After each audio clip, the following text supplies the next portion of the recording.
रात 12 बजे का समय है। चारों तरफ घोर अंधेरा और सन्नाटा है।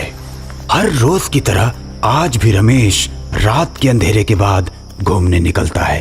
तभी एक तेज रफ्तार ट्रैक्टर रमेश को बाल बाल बचाते हुए उसके बगल से गुजरता है। हे भगवान, अब तक तो मैं मर ही गया होता। रमेश अभी परेशान सा सोच ही रहा होता है कि तभी पुलिस की गाड़ी ट्रैक्टर का पीछा करते हुए पीछे से आती है। क्यों भाई, ठीक हो? कहीं चोट तो नहीं लगी? हाँ जी सलाम साहब। नहीं, ज़्यादा कुछ चोट तो नहीं लगी, पर किस्मत ठीक थी जो मैं बच गया, वरना आज तो मैं कुचल ही गया था। किस्मत तुम्हारी अच्छी है जो बच गए, वरना इस ट्रैक्टर के सामने जो आता है वो मरता ही है। अब तक 100 से ज्यादा लोगों को मार चुका है ये ट्रैक्टर। पूरे 6 महीने से इसके पीछे लगा हूँ। न इसके ड्राइवर का पता चलता है न इसके मालिक का। हे भगवान, तुमने तो बचा लिया मुझे। ओ भाई, चलो भागो यहाँ से। भगवान का ध्यान यहाँ से घर जाकर करना। मरना है क्या?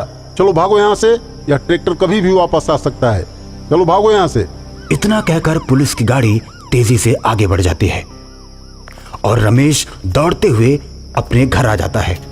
वो सोने की बहुत कोशिश करता है, लेकिन उसको नींद नहीं आती। उसकी आंखों के सामने ट्रैक्टर का दृश्य बार बार नजर आता है। आखिरकार रमेश उठकर बैठ जाता है। अरे, ट्रैक्टर तो एकदम मेरे पीछे आ रहा था, फिर उसने मुझे कुचला क्यों नहीं? पुलिस वाला तो कह रहा था कि ये 100 से ज़्यादा लोगों को कुचल चुका है, फिर उसने मुझे क्यों छोड़ दिया? कुछ तो राज है। सुबह जब रमेश अपने ऑफिस जा रहा होता है तो रास्ते में भीड़ देखकर रुक जाता है।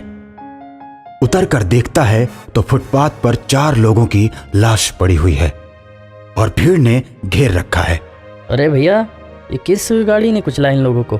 भाई साहब, पता नहीं किस गाड़ी का काम है, लेकिन कुछ लोगों ने ट्रैक्टर की आवाज़ सुनी थी। अब वैसे ही ये कितने बजे का काम है?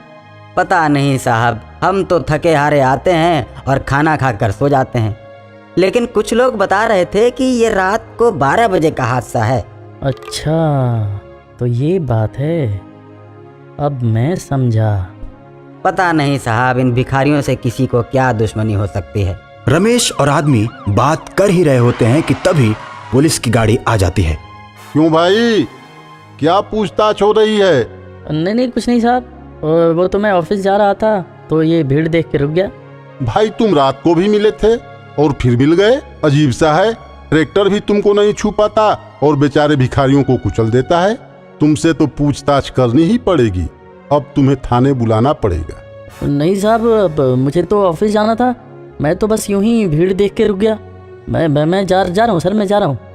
इतना कहकर रमेश ऑफिस के लिए निकल जाता है। सिपाही, इस आदमी पर नजर रखना। इसका संबंध कुछ न कुछ जरूर खूनी ट्रैक्टर से है।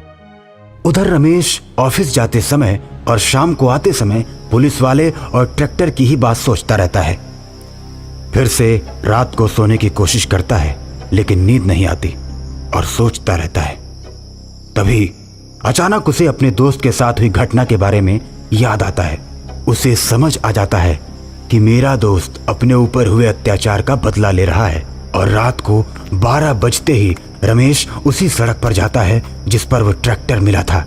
रमेश बीच सड़क में खड़ा हो जाता है और तभी खूनी ट्रैक्टर तेज रफ्तार से आता हुआ दिखाई देता है। थोड़ा पास आने के बाद वो हॉर्न बजाना शुरू कर देता है, लेकिन रमेश नहीं हटता और आखिरकार खूनी ट्रैक्टर को रुकना ही पड़ता है। ट्रैक्टर के रुकते ही उसका दोस्त कमलेश उतरता है। लाल लाल आंखें और नीला चेहरा। रमेश, तुम मेरे रास्ते से हट जाओ, मुझे अपना बदला पूरा करने दो। नहीं कमलेश, तुम गलत कर रहे हो, तुम बेगुनाह लोगों को नहीं मार सकते। नहीं रमेश, मैं सबको मारूंगा। जब मैं बैंक से पैसा लेकर लौट रहा था, लुटेरों ने मेरा पैसा लूटा और मुझे ट्रैक्टर से कुचलकर मार डाला। उस समय मुझे कोई बचाने नहीं आया, इसलिए मैं सबको मार दूंगा, किसी को नहीं छोड़ूंगा। रमेश दूर जाकर गिरता है और कमलेश ट्रैक्टर लेकर चला जाता है। भाई, मैं तुम्हें ही कातिल समझ रहा था, लेकिन तुम तो बेगुनाह हो। मैंने सब सुन लिया है। मैं एक तांत्रिक को जानता हूँ, वही इस भूत को शांत कर सकता है। अब रमेश और इंस्पेक्टर उस तांत्रिक के पास जाते हैं। सारी बात सुनने के बाद तांत्रिक बोलता है, ठीक है, मुझे उस जगह ले चलो जहाँ से वो खूनी ट्रैक्टर गुजरता है। रात को 12 बजे रमेश, इंस्पेक्टर और तांत्रिक उसी रोड पर आ जाते हैं और थोड़ी ही देर के बाद खूनी ट्रैक्टर तांत्रिक की तरफ आता है। तांत्रिक उसे अपनी शक्तियों से रोक देता है।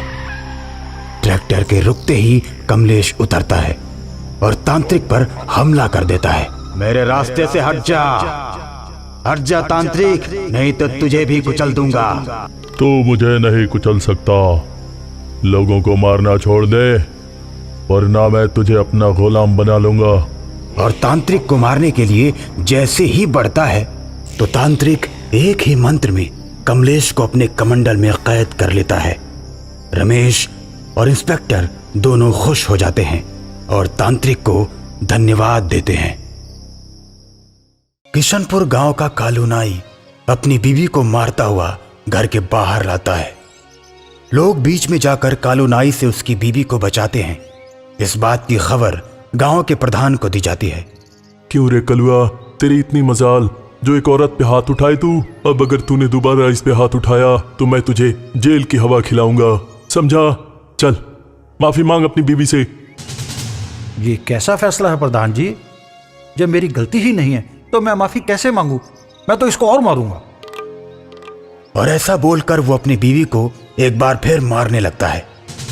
तभी प्रधान तेजी से बढ़ते हुए कलुआ को एक थप्पड़ लगाता है। वाह प्रधान जी, ये तो बढ़िया न्याय है आपका। जो गलती करे वो सही, और जिसने कुछ नहीं किया उसको आप मार रहे हैं। क्या गलती किया तुम्हारी बीवी ने? प्रधान जी, मेरी बीवी घर से चोरी कर सारा दही बेच देती है। आज तक मुझे एक बार भी दही खाने को नहीं मिली। जब पूछता हूँ कि दही कहाँ है तो बोलती है कि पता नहीं कौन चुरा के ले जाता है। क्या कलुआ सही बोल रहा है? क्या तुम घर का सारा दही चोरी से बेच देती हो? नहीं प्रधान जी, आज तक तो हमको खुद दही खाने को नहीं मिला।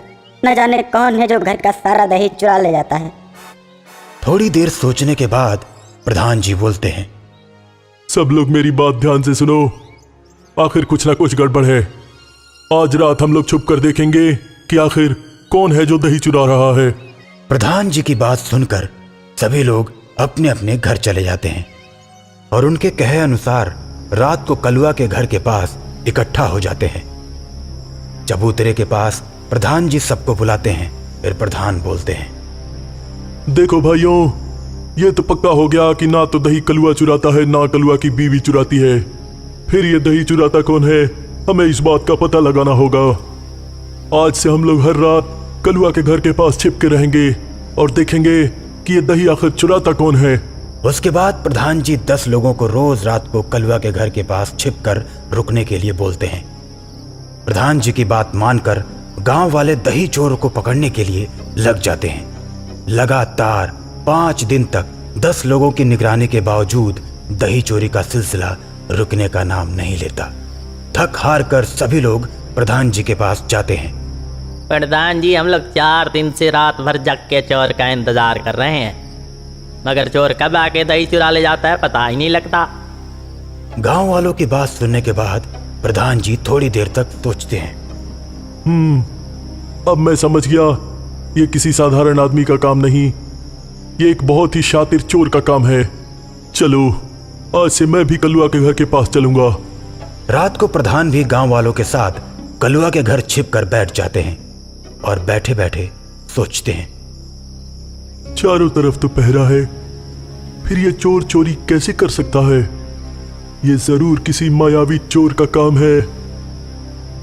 प्रधान ये सोच रहे होते हैं कि तभी ऊपर से एक चुड़ैल आती है और घर के ऊपर बैठ जाती है। फिर घर के आंगन से अंदर घुस जाती है। चुड़ैल की इस हरकत को प्रधान जी देख लेते हैं।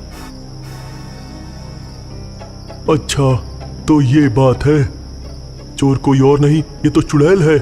प्रधान जी बिना शोर किए गांव वालों को इकट्ठा करते हैं और चुड़ैल की बात बताते हैं। चुड़ैल के बारे में सुनते ही गांव वाले डर जाते हैं। देखो, ये चोर कोई और नहीं, ये तो चुड़ैल है। चुड़ैल? हाँ चुड़ैल। जल्दी जाओ और तांत्रिक बाबा को बुला कर लाओ, वही इससे लड़ सकते हैं। अगर हमने कुछ किया तो ये हम सबको मार डालेगी। एक आदमी तांत्रिक को बुलाने के लिए जाता है और तांत्रिक को लेकर आता है। बाबा जी, ये चुड़ैल हर रोज कलुआ के घर से दही चुरा ले जाती है और कलुआ अपनी बीवी को मारता है। चुड़ैल होकर ये दही चुरा रही है, कल तो ये हमें भी मार डालेगी। अब तांत्रिक बाबा कलुआ के घर के सामने आसन लगाकर बैठ जाते हैं और हवन करने लगते हैं। हवन करते ही चुड़ैल तांत्रिक के सामने आ जाती है। ओ तांत्रिक, तू क्यों मुझे परेशान कर रहा है? मुझे मेरा काम करने दे। यही काम है तेरा, दूसरे के घर से दही चुराना? हाँ, यही काम है मेरा। मैं दही चुराऊंगी, तू मुझे नहीं रोक सकता। चुड़ैल की ये बात सुनकर तांत्रिक अपने कमंडल से जल लेकर जैसे ही चुड़ैल पर फेंकता है तो चुड़ैल का एक हाथ कट जाता है। हाथ कटने के बाद चुड़ैल और भी गुस्से से भर जाती है। मुझे छोड़ दे तांत्रिक, नहीं तो तुझे जला दूंगी। अब चुड़ैल अपने मुंह से आग निकालने लगती है, लेकिन इस आग का तांत्रिक पर कोई असर नहीं होता और तांत्रिक बोलता है, तू दही क्यों चुराती है? जल्दी से बता दे, नहीं तो तेरा एक पैर भी काट दूंगा। ठीक है, मैं बताती हूँ। आज से 40 साल पहले मेरा दही का व्यापार बहुत बढ़िया चल रहा था। आसपास के लगभग 5 गांव मुझसे दही खरीद कर ले जाते थे, लेकिन मेरी पड़ोसन सरिता की दही बहुत कम बिकती थी, जिसकी वजह से वो मुझसे जलती थी। मेरा नाम खराब करने के लिए उसने एक चाल चली। कलुआ के पिताजी भी मुझसे दही खरीदते थे। सरिता ने चुपके से दही में मरा हुआ चूहा डाल दिया, जिसकी वजह से कलुआ के पिताजी ने मेरी दुकान तोड़ दी और पंचायत बुलाकर मुझे गांव से बाहर भगा दिया। ये सदमा मैं बर्दाश्त नहीं कर पाई और मैंने नदी में कूदकर जान दे दी। और उसी दिन से मैंने सोच लिया, जिसने दही के लिए मेरा घर तोड़ा और मुझे आत्महत्या करने पर मजबूर किया, उसके खानदान में किसी को दही नहीं खाने दूंगी। यही मेरा बदला है। लेकिन कलवा के पिता तो मर चुके हैं, इसमें कलवा की क्या गलती है? छोड़ दो इसे। नहीं छोड़ूंगी, इन दोनों को एक दिन मार दूंगी। तांत्रिक समझ जाता है कि चुड़ैल अब नहीं मानने वाली, इसका इलाज करना ही पड़ेगा। तांत्रिक एक बार फिर हवन शुरू कर देता है और कमंडल से जल लेकर चुड़ैल के ऊपर फेंकता है। चुड़ैल के पूरे शरीर में आग लग जाती है और वो चिल्लाते हुए जलकर राख